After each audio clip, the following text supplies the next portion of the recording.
Assalamualaikum warahmatullahi wabarakatuh. Selamat siang anak-anakku semuanya, kelas 12 Bisnis Daring Pemasaran. Pada kesempatan siang hari ini, Ibu Arna akan membahas dan melanjutkan materi pengelolaan bisnis retail. Sekarang sudah memasuki bab 2. Kalian simak, pelajari dan buka pada buku kalian yang telah kalian dapati.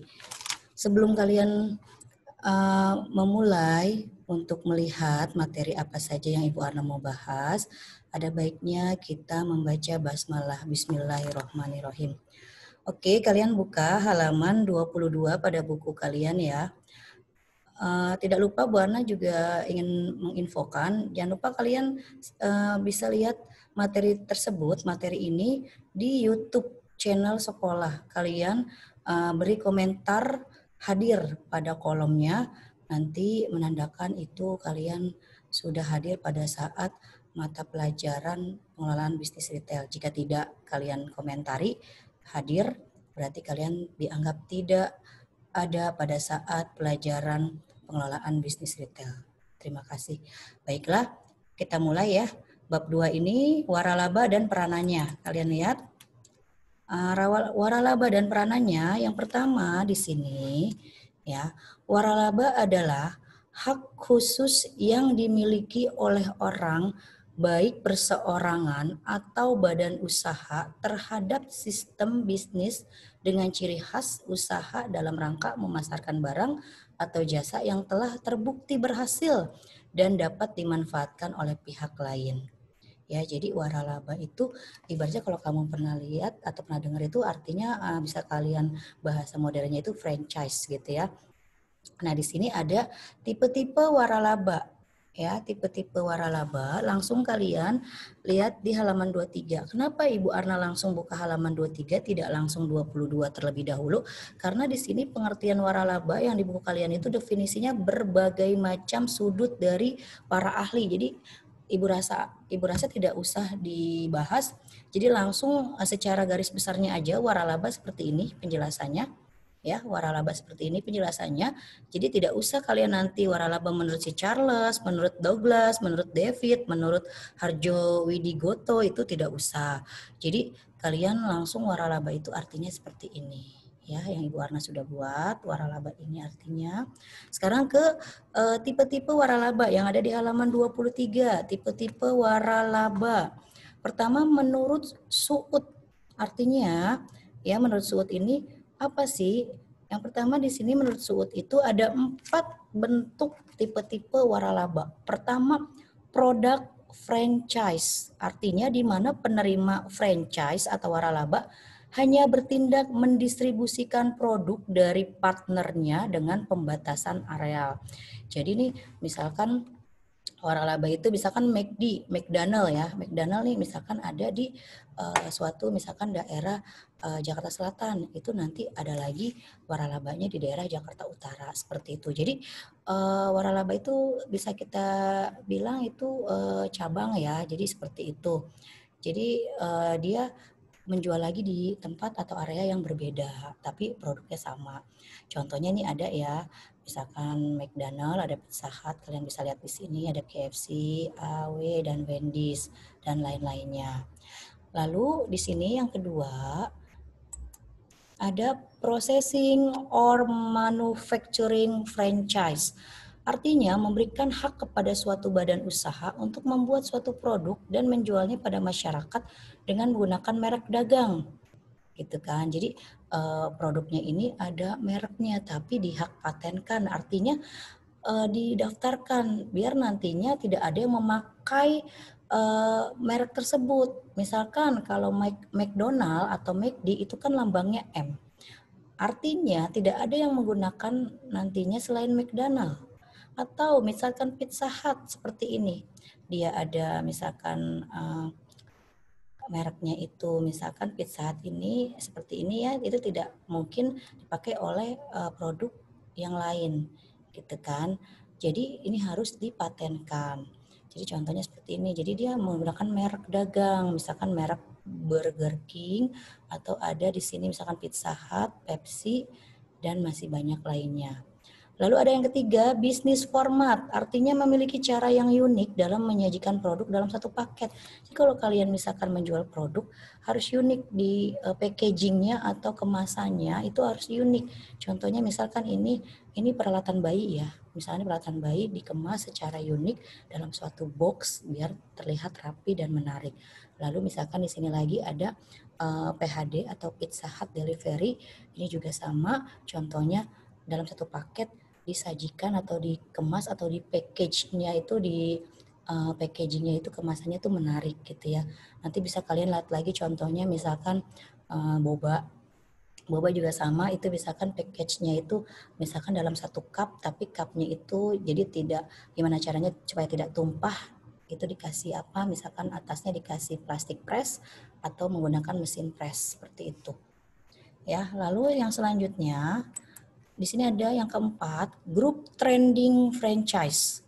Ya, yang keempat itu ada grup trending franchise. Jadi pemberian hak mengelola toko-toko grosir maupun pengecer yang dilakukan toko serba ada. Misalkan kalian jual di barang-barang semuanya ada dalam satu toko, gitu ya. Mau makanan, minuman dari berbagai macam merek dan jenis. Lalu yang selanjutnya, tadi menurut Suud ya ada 4 bagian. Sekarang menurut IFA. Menurut IFA, kalian lihat menurut IFA di sini di halaman 23. Menurut IFA itu International Franchise Association itu ada terbagi menjadi beberapa bagian. Yang pertama produk franchise, artinya yang tadi ya sama contohnya yang produk franchise ini seperti ini ya. Produk franchise contohnya ini sama. Lalu nanti ada manufacturing franchise itu juga jadi manufaktur ya, maksudnya contohnya seperti apa? Misal kayak contohnya ya sama seperti misalkan Toserba itu bisa seperti dikatakan sebagai contoh manufacturing franchise. Lalu yang ketiga, business opportunity ventures. Artinya mengharuskan pemilik bisnis untuk membeli dan mendistribusikan produk-produk dari suatu perusahaan tertentu. Gitu ya, yang nomor 3 ya, kalian lihat di situ. Di sini ada contohnya itu pengusaha atau perusahaan yang bergerak di mesin-mesin penjualan atau otomatisasi. Misalkan kamu pernah lihat mungkin kita membeli minuman atau makanan tapi kita pakai mesin, tinggal masukkan uang lembaran beberapa rupiah melalui mesin, nanti keluar barangnya tersendiri seperti itu. Jadi contoh dari business opportunity ventures itu dari contohnya menjual produk tapi yang ada di suatu mesin gitu ya. Mungkin kalian pernah lihat di stasiun kota ada, atau di berbagai macam tempat juga ada yang kalau kalian mau beli produk itu harus memasukkan uang kertas dulu, uang dalam bentuk kertas lembaran, nanti dimasukkan ke dalam mesinnya, lalu keluarlah itu barangnya, makanan atau minuman. Yang keempat yaitu bisnis format franchising, yaitu pemilik bisnis menggunakan nama dan merek dagang dari perusahaan dengan membayar sejumlah barang atau royalti. Jadi misalkan ini contoh-contohnya ya, merek dagang kayak Unilever. Unilever itu biasanya banyak, ada sabun gitu ya. Di situ juga ada obat-obatan, biasanya banyak. Ini contohnya ada merek Lux atau Molto, dan di sini ada lagi Walls atau Surf, atau di sini ada kecap Bango, Pepsodent. Intinya ini merek-merek dagang. Ya, jadi merek-merek dagang ini sangat penting untuk diketahui oleh konsumen. Lalu selanjutnya ada keuntungan dan kerugian dalam waralaba. Keuntungannya, gaya manajemen telah teruji. Jadi keuntungannya itu barangnya pun telah teruji. Kalau misalkan kita franchise gitu, waralaba udah teruji lah gitu, bukan produk sembarangan.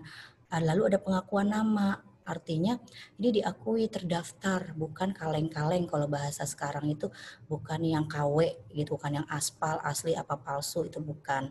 Jadi benar-benar syah, legal ya, maksudnya barangnya juga kualitasnya baik atau high quality gitu ya.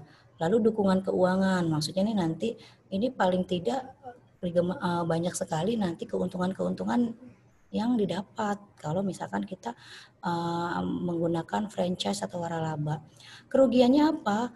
Misalkan berbagi keuntungan, ya iya sudah pasti.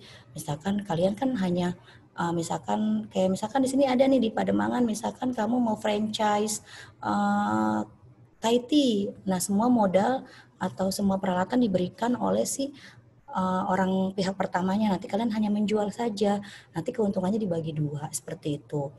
Terus yang kedua, kurangnya kebebasan pengendalian. Maksudnya kadang-kadang kita kurang mengeksplor diri atau kita kurang untuk mau mengupgrade itu barang. Misalkan mau ditambahin apa itu agak begitu susah karena kita harus laporan dulu ke pihak yang pertama. Biasanya seperti itu kalau kita mau franchise ya.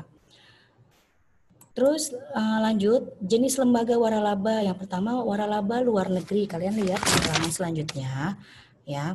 Ada jenis lembaga waralaba yang di halaman 24. Pertama waralaba luar negeri. Luar negeri artinya waralaba yang sangat modern yang dikemas secara sistematis untuk memenuhi kebutuhan masyarakat. Ini yang dari luar negeri ya. Artinya asalnya dari luar negeri. Misal McDonald itu dari mana sih? Gitu ya, Amerika atau dari mana? Hokka Bento, berarti dari mana nih? Jepang. Starbucks dari mana nih? Amerika. Jadi made in-nya dari mana gitu, luar negeri ya. Ini luar negeri. Bisa contoh lagi Pizza Hut juga luar negeri. Apalagi Coffee Bean. Coffee Bean itu Indonesia ya. Starbucks, terus misalkan contohnya lagi selain Starbucks, misalkan apalagi nih? AW, nah itu juga dari American juga ya. Lalu ada waralaba dalam negeri, berarti di sini ada Alfamart, Indomart, Apotika 24, masih banyak lagi seperti itu. Yang terakhir, peraturan waralaba pertama terdapat pada keputusan Menteri Perindustrian dan Perdagangan. Kalian bisa lihat ada di halaman 25. Lalu ada di peraturan perundang-undangan. Yang terakhir yaitu peranan lembaga waralaba pertama mendapat pelatihan khusus. Jadi misalkan kita mau franchise nih, kita dilatih dulu bagaimana cara membuat. Misalkan kamu mau buka franchise boba, gimana caranya membuka atau membuka usaha franchise boba, tapi kalian dilatih dulu khusus bagaimana cara meraciknya, bagaimana cara pembuatannya, bagaimana cara package-nya atau mengemasnya, itu harus diajarkan terlebih dahulu oleh pihak yang pertama. Kedua, biaya lebih rendah dibandingkan menjalankan bisnis secara mandiri. Jadi karena ini dimodalin ya, biasanya kan kalian tuh tinggal jual aja. Biasanya ini ada orangnya yang memberikan dana gitu. Nanti kalian tinggal jual aja, itu kan biasanya biaya lebih rendah karena kalian tidak mengeluarkan biaya gitu kan. Lalu mendapatkan keuntungan dengan resiko yang lebih rendah. Berarti kan keuntungannya itu juga besar. Resikonya untuk bangkrut kalian kecil karena kan ini bukan punya kalian. Kalau waralaba punya orang lain yang kalian jual. Lalu pemilihan tempat yang strategis sehingga memiliki peluang pasar yang bagus. Jadi dipilih tempatnya yang strategis dari jangkauan masyarakat agar bisa masyarakat itu mengenal produk yang kalian jual. Ya, itu saja materi dari Ibu Arna pada siang hari ini. Kurang lebihnya mohon maaf. Wassalamualaikum warahmatullahi wabarakatuh.